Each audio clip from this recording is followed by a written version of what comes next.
Did you know that parents rank financial literacy as the #1 most difficult life skill to teach? Meet Greenlight, the debit card and money app for families. With Greenlight, you can send money to kids quickly, set up chores, automate allowance, and keep an eye on your kids' spending with real-time notifications. Kids learn to earn, save, and spend wisely, and parents can rest easy knowing their kids are learning about money with guardrails in place. Try Greenlight risk-free today at greenlight.com/Wondery. You know that moment when the house is finally quiet? Like, actually quiet? Where you think, did everyone disappear? Did I dream this whole family? And then, out of absolutely nowhere, someone trips over a laundry basket, and laughter just explodes like confetti, like fireworks made of joy. That's us. That's our language. A love language made of giggles, chaos, and the occasional, well, broken lamp. Welcome to We Are the Hansons. I'm Maya, and today we're celebrating the one thing that holds this wild, beautiful, messy crew together: laughter. Even on the days when everything feels upside down. You're listening to We Are the Hansons, the podcast where love is loud, life is messy, and family is, well, full.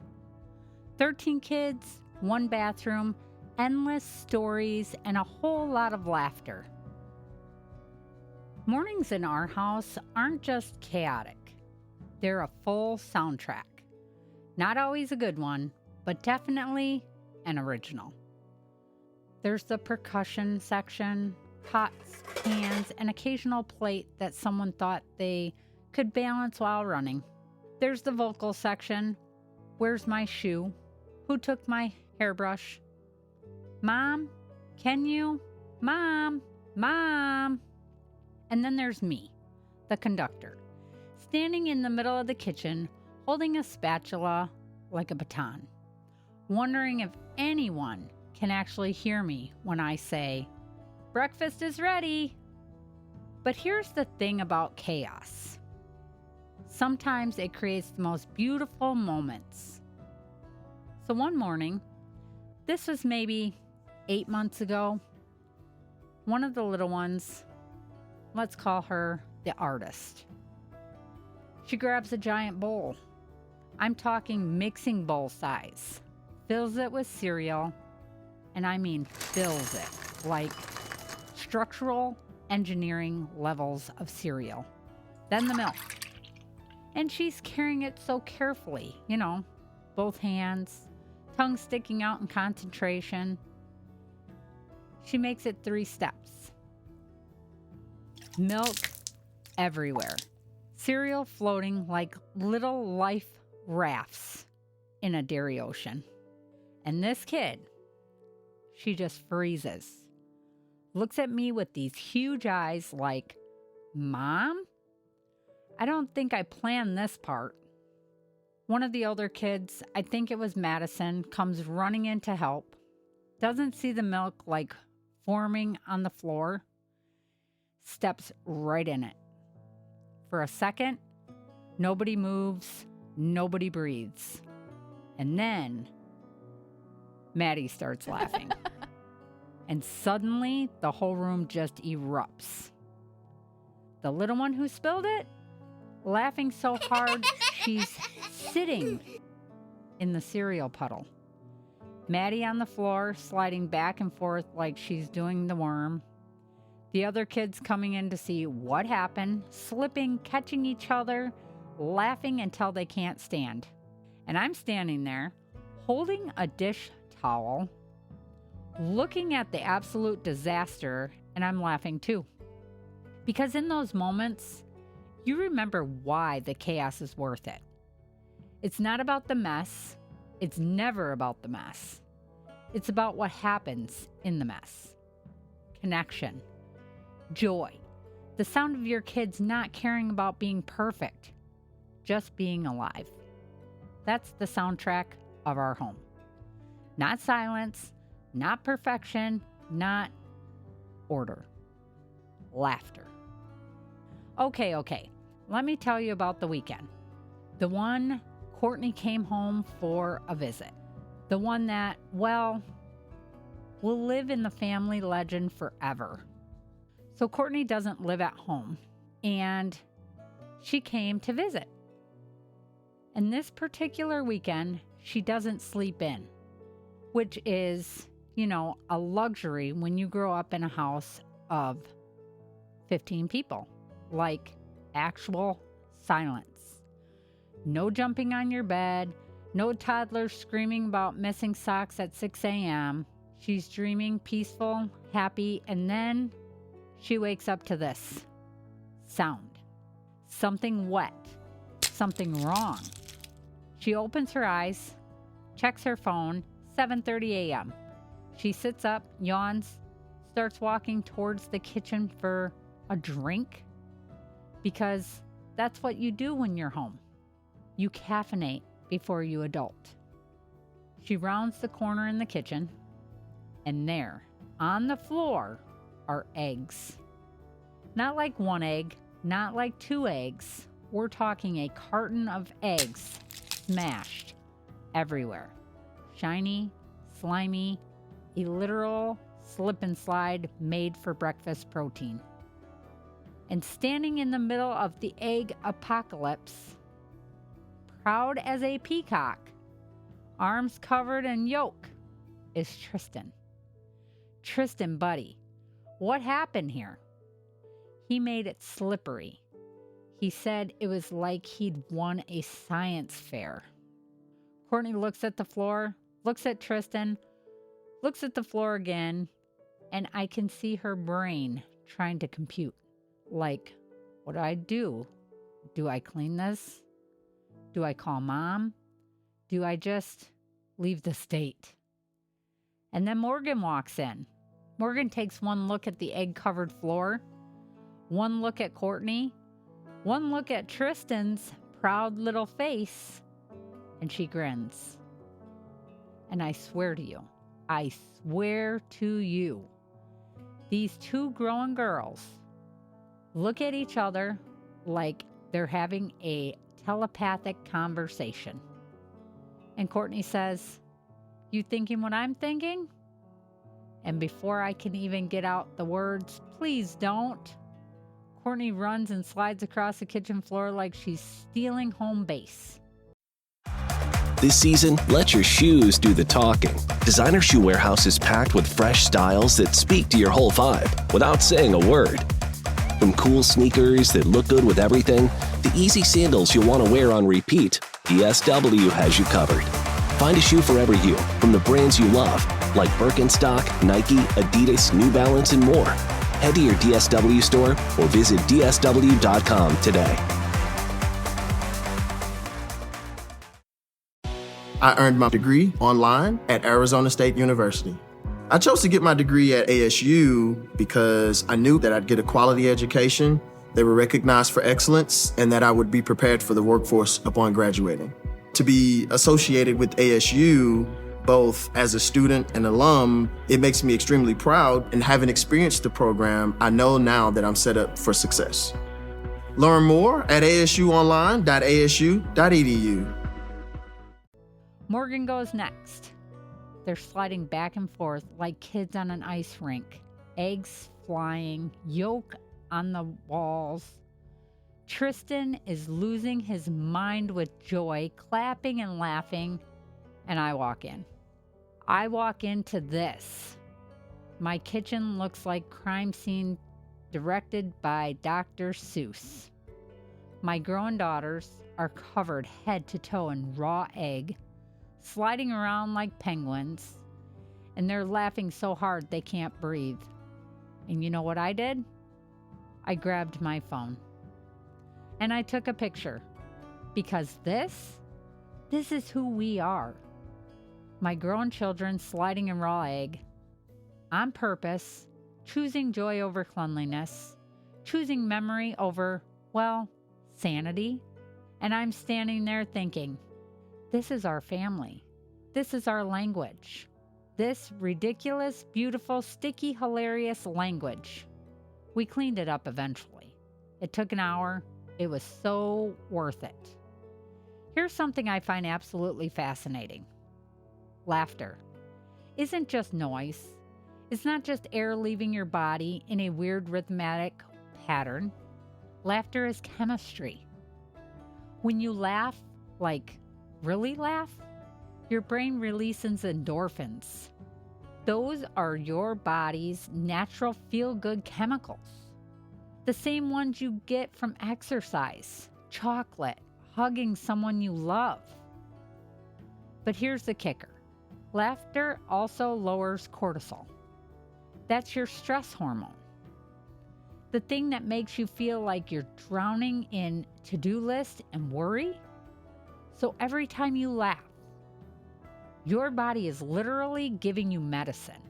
In a household of 15 people, laugh isn't optional. It's survival. We tried once to have a serious family chore meeting. I had a list. I had a color-coded chart. I was ready.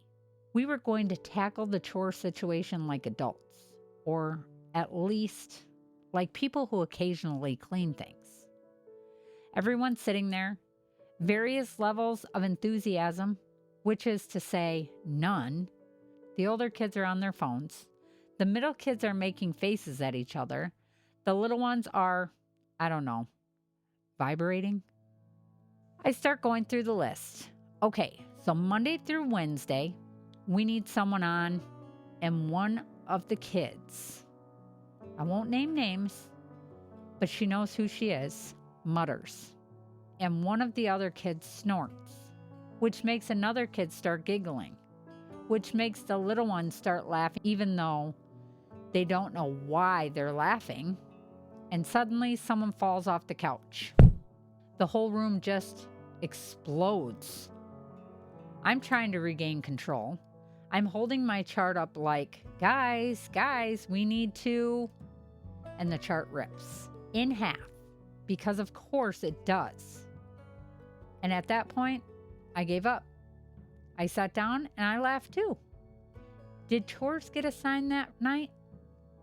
Eventually, after 20 more minutes of chaos, did anyone remember their chores? Let's not ask hard questions. But you know what we do remember? The laughter. The moment. That feeling of being together and letting the perfectionism just fall away. Because here's the truth. Your kids won't remember the color-coded chore chart. They won't remember the perfectly organized Tuesday schedule. But they will remember the night you laughed so hard you couldn't breathe. They'll remember the moment you chose joy over structure. And that's the memory that matters. Laughter isn't just for kids.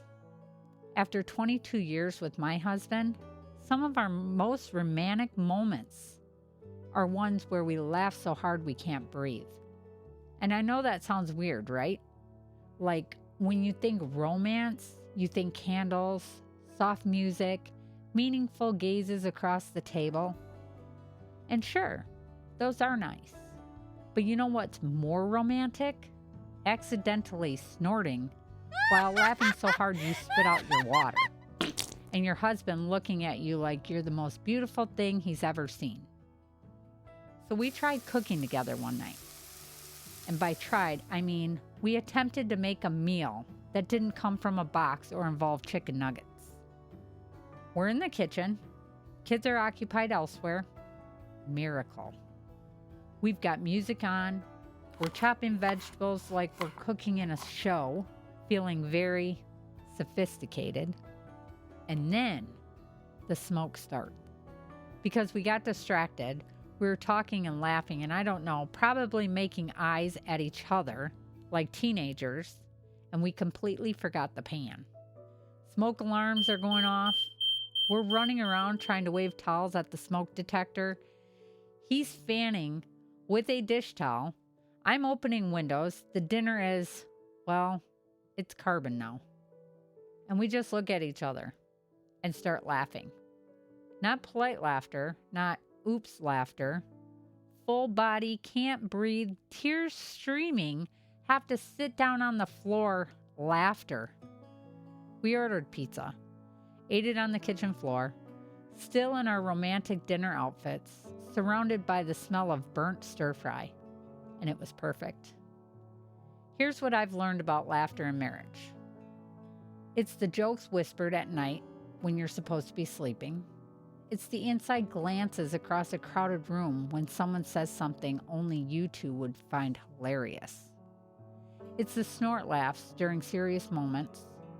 The times you're trying to be mad at each other, but someone cracks and suddenly you're both laughing instead of fighting. That's where intimacy lives. Not in perfection, not in choreographed date nights. In the moments where you're both a little ridiculous and you love each other anyway. Or maybe because of it. Here's something I struggle with. It's impossible to give 13 kids equal individual attention all the time. Like, mathematically, logistically, physically impossible. There are nights I go to bed thinking, did I talk to everyone today? Did I see everyone? Did anyone feel invisible? And that fear, it sits with you. But here's what I've discovered. Laughter bridges the gap. One of the little ones had a hard day. I don't remember what happened. Maybe a friend was mean. Maybe they felt left out. Maybe nothing specific and everything general. But they were sitting on the couch, quiet crying. You know that cry where they're trying so hard not to let it out, but it's coming out anyway? One of their older sisters sat down next to them. And for a minute, she just sat there. Didn't force it, didn't demand an explanation, just presence. And then she started making faces, ridiculous faces, crossing her eyes, puffing out her cheeks, wiggling her ears. And the little one, they tried so hard not to smile. You could see them fighting it, but then they laughed. Just like that, a hard day turned into a soft moment. Laughter became a language of comfort, of I see you, I'm here, you're not alone. I didn't fix that day.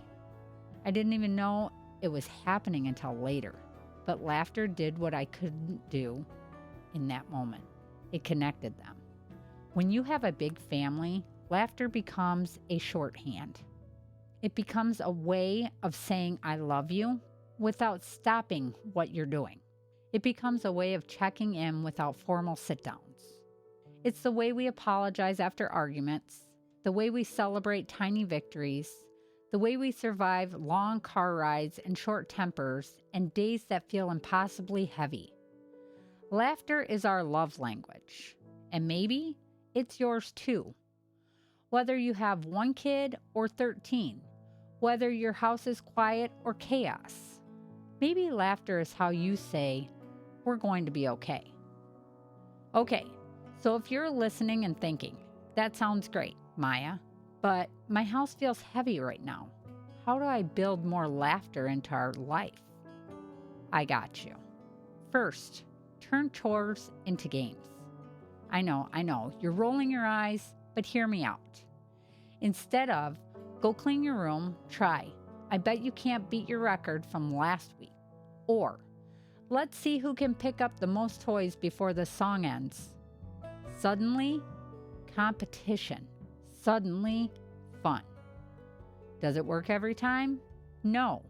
But when it does, magic. Second, celebrate tiny victories with big silliness. Your kid tied their shoes. Do a ridiculous dance. They remembered to brush their teeth without being asked.